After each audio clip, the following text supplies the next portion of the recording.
love is giving something you don't have to someone who doesn't want it. Ah, that's nice. Who said it? Lacan. Of course it's Lacan. But is he not the same person who believed that there was no true sexual relation? Yeah.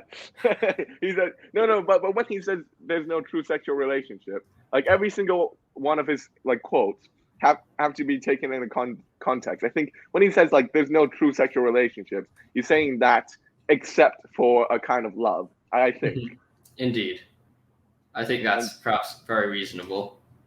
I think this quote, there's two different ways to interpret this quote. One of them is there's this kind of really pathetic way of seeing it. Love is giving something you don't have to someone who doesn't want it. That is, well, when you're loving someone else, this is kind of like an alien relationship, and the person who is being loved never wants your love, and you're never able to give something that matches the importance of the love that you're trying to express.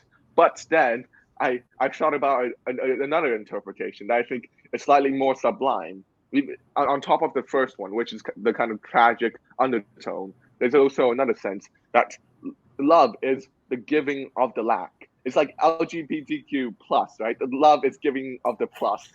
That's giving the plus the lack to the other person. And of course, the other person doesn't want it. They don't want your back. It's all for imperfections or all more obscene parts of you. That's you're giving to others. This is true love.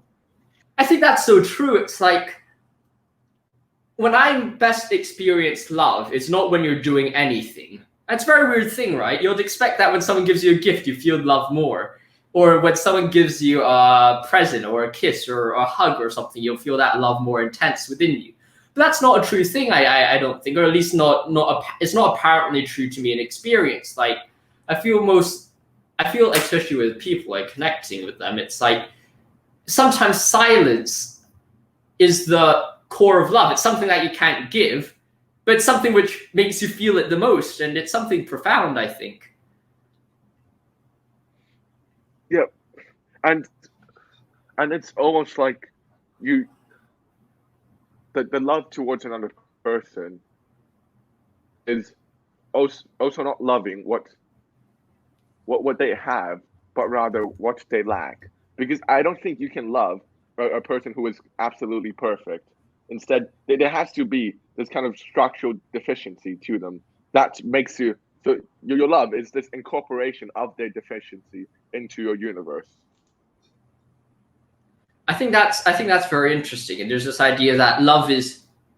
I think this ties back to our discussion about beauty. Is that love and beauty is something which is really non-natural, and what I mean by that, it's like, of course you can view it in the lens of science and say, well, there's some chemical shooting off in your brain. But I don't think that ever would encapsulate the entire kind of sphere or the depth of love or beauty. And I think that there's some idea that we have to go beyond these kind of structures in order to go forward in our life. And there's this kind of we need to recognize, I think these are the best examples of it, to recognize the limitations of our beauty of physical science, or at least like chemical science in the brain.